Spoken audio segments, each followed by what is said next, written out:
हाँ जी बच्चों, उम्मीद करते आवाज़ आ रहा हो। तो अभी हम लोग स्टार्ट करेंगे बायो-सावर्ट लॉ के बारे में, ठीक है? ध्यान देंगे बायो-सावर्ट लॉ हम लोगों को क्या बताता है, क्या एक्सप्लेनेशन देता है। कहते हैं कि हम लोग मैग्नेटिक फील्ड किसी भी थ्रू निकाल सकते हैं, हमारे पास अलग-अलग फॉर्मूला होता है।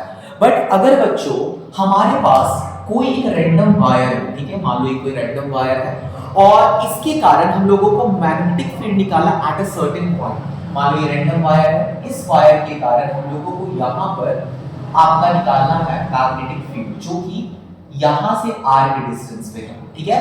तो हमारे पास इसका क्या डेरिवेशन होना चाहिए हम लोग ये देखने वाले हैं। तो सबसे पहले बच्चों हम लोग क्या करेंगे कि एक नॉर्मल सा वायर को कंसीडर करेंगे जो कि हमारा रैंडम होगा। रैंडम इसलिए क्योंकि बायो-सावर्ट लॉ बेसिकली किसी भी एक पर्टिकुलर शेप का मैग्नेटिक फील्ड आपको कैलकुलेट करके दे सकता है ना बच्चों? तो सबसे पहले consider there is a random wire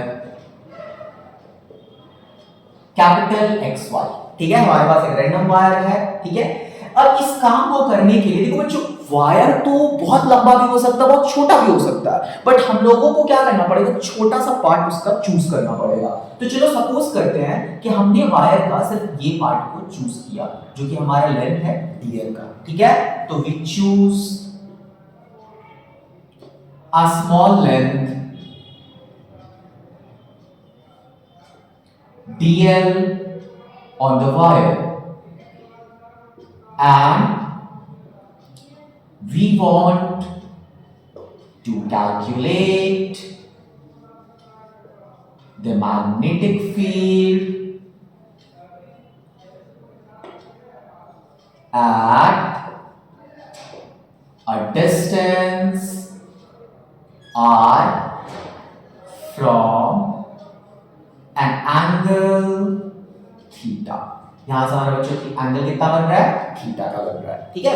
तो ये रहा हमारा स्टेटमेंट। अब क्या कहता है बायो-सावर्ट लॉ इसको लेकर के?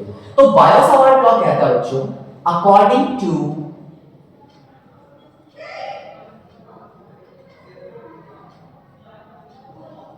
बायोट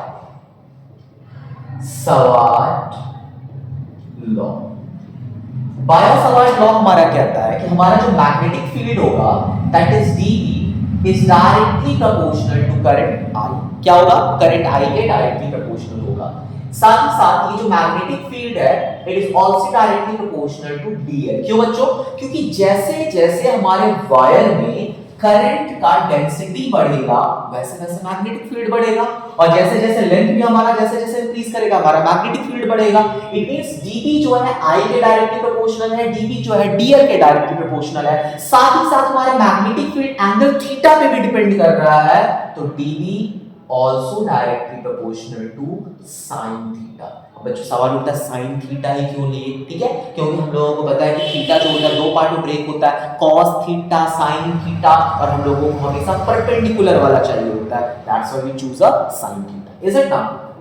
अब हमारा जो dB है वो डिस्टेंस के स्क्वायर के इनवर्सली प्रोपोर्शनल होता है ना बच्चों? अब हम क्या करेंगे, सारे इक्वेशंस को सम करेंगे। तो कंबाइनिंग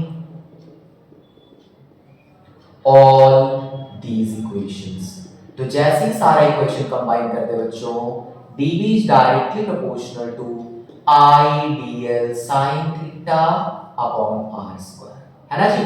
अब जैसे ही बच्चों प्रोपोर्शनलिटी हटाएंगे we got a constant k, है ना? इस कांस्टेंट k को आप इलेक्ट्रोस्टैट वाला k से कंपेयर मत कर देना। यहां पर हमारे पास जो k का वैल्यू आएगा बच्चों वो k का वैल्यू डिफरेंट रहने वाला है, ठीक है? तो वो k का वैल्यू क्या होगा जी? तो वो k का वैल्यू होगा बच्चों वेयर k बराबर म्यू नॉट अपॉन 4 पाई, जहां पे म्यू नॉट का मीनिंग है परमिएबिलिटी ऑफ फ्री स्पेस, है ना बच्चों? जिसका एक सटीक वैल्यू होता है that is 4 pi into 10 to the power -7। अब बच्चों कई बार एग्जाम में 1 मार्क्स के क्वेश्चन के ऊपर आपका इस म्यू नॉट का यूनिट और साथ ही साथ डायमेंशनल फॉर्मूला भी पूछ सकता है, तो उसके ऊपर हम लोग बात करेंगे, बट पहले इसको कंप्लीट कर लिया जाए। तो हमारे पास कंप्लीट जो हमारा सॉल्यूशन बन रहा है मैग्नेटिक फील्ड का, वो बन रहा है mu naught upon 4 pi I D sin theta upon r square, है ना बच्चों। तो उम्मीद करते हैं आप लोगों को बायो सवाल समझ में आ गया होगा, ठीक है। अब चलिए हम उसके थोड़े यूनिट और डायमेंशन के ऊपर बात करें। देखो बच्चों यूनिट और डायमेंशन आप याद भी कर सकते हो, डिराइव भी कर सकते हो, क्यों ना डिराइव भी कर ले, ज्यादा आसान पड़ता है। चल ध्यान देना, हमारे पास है मैग्नेटिक फील्ड। मैग्नेटिक फील्ड पहले यूनिट के ऊपर बात करते हैं। तो मैग्नेटिक फील्ड का यूनिट बन जाता है टेस्ला। हम लोग को म्यू नॉट निकालना, mu naught as it is रखिए। 4 पाई से कांस्टेंट, कांस्टेंट का कुछ करना नहीं। करंट का क्या हो जाएगा बच्चों, एंपियर हो जाएगा। डीएल का क्या हो जाएगा, लेंथ, जो कि मीटर हो जाएगा। sin theta is also a constant, 1 को छोड़ दीजिए। आप फिर क्या करोगे, उसके बाद radius that is metre square, square से स्क्वायर कैंसिल हो गया बच्चों। तो हमारे पास म्यू नॉट बराबर क्या आ गया, म्यू नॉट बराबर टेस्ला मीटर पर एम्पियर। तो याद रखना म्यू नॉट का यूनिट क्या हो जाएगा, टेस्ला मीटर पर एम्पियर।